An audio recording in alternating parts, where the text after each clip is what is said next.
Hey Run Junkies, welcome to Runners Without Limits TV. And this is the last weekend training update for this year, 2022. It's Dopey Challenge training week 23 technically, and after today, this will be my last video for 2023. So instead of showing you what I've been doing the last couple of weeks of my training, I want to kind of look back on the whole year. As far as my training goes, break it down by the numbers. And so, just kind of show you what I've been up to this whole year. Let's have some fun.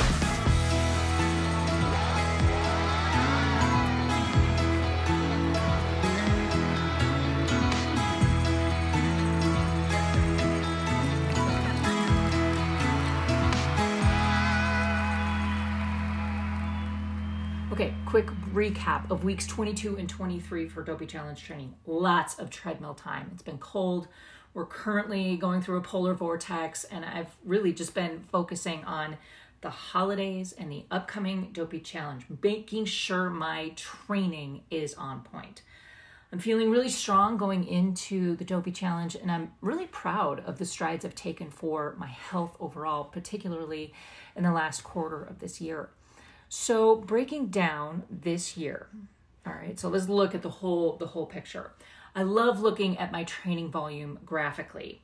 I set out at the beginning of this year to make sure I was incorporating sort of a healthy balance of running to strength ratio, keeping my running volume at between 50 to 60% of my total training volume by time, all right?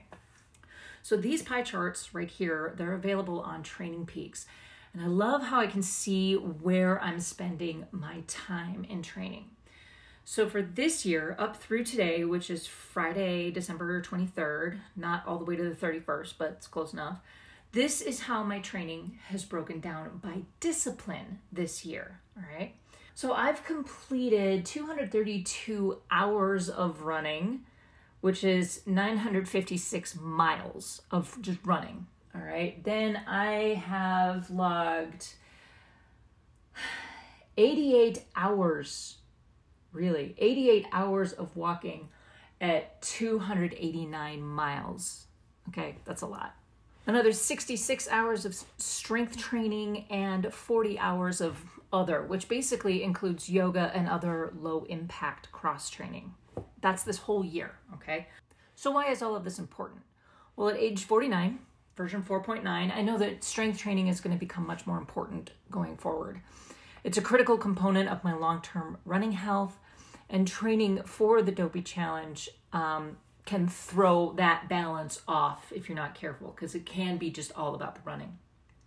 So let me show you the same pie chart, but just for my Dopey Challenge training cycle, okay? Now that started back on July 25th.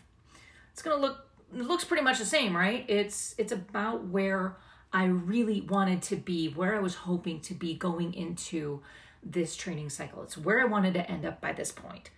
Now, with the exception of strength, I stumbled early on in the training to get the strength in, but I am finishing out the year strong. I would have liked to have seen that dark purple section a little bit bigger, but when we compare this training cycle, okay, to my Goofy Challenge training cycle for 2020, there was a lot more running relative to the rest of it. Basically, this year I found a balance of running with the other practices that will keep me healthy. But if you've been following along for the last few months to a year, you know that this wasn't smooth sailing for much of this year. Until I started hormone therapy, I wasn't sure I would be ready for the Dopey at all. I wasn't sure I was going to finish. I still am not, but that's a different story. Runs were harder this year than they'd ever been. I've lost a lot of speed, and the fatigue post-run was just bone-crushing. I struggled with just 4 days of running, which is, I'm used to 5 to 6. I was more tired than ever after every run. And after wine and dine in the beginning of my hormone therapy, I was able to get back to 5 and sometimes 6 days of running, 4 to 5 days of strength training, and the drive to finish this year strong. It was a complete 180-degree turnaround once I started the hormone treatment. Now, I haven't gotten the speed back yet, but that's not a subject for the taper phase of Dopey training. I don't care about that right now. So yes, I'm feeling good going into marathon weekend. Not great, but good. I know with focus, I'm going to finish. It's been a really tough year. I really struggled with my mental health. My priorities have been way out of whack.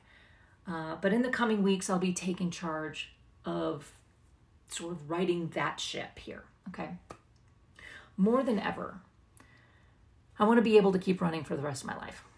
PRs and time goals are not really top of mind anymore, at least not in the foreseeable future. They don't need to be. I'm loving my running again. I'm loving how strong I feel. And I can't wait to just prove myself to myself at the Dopey Challenge.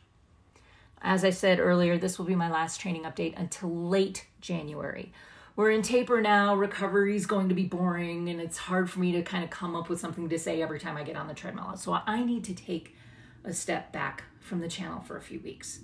I'm going to be back with dots and donuts and recaps coming around and after marathon weekend. The podcast is going to keep doing what we do every single week. There's a lot of Run Disney content coming to you. So strap in. So much Run Disney coming. All right, lastly, I want to thank all of you once again for supporting me on this journey.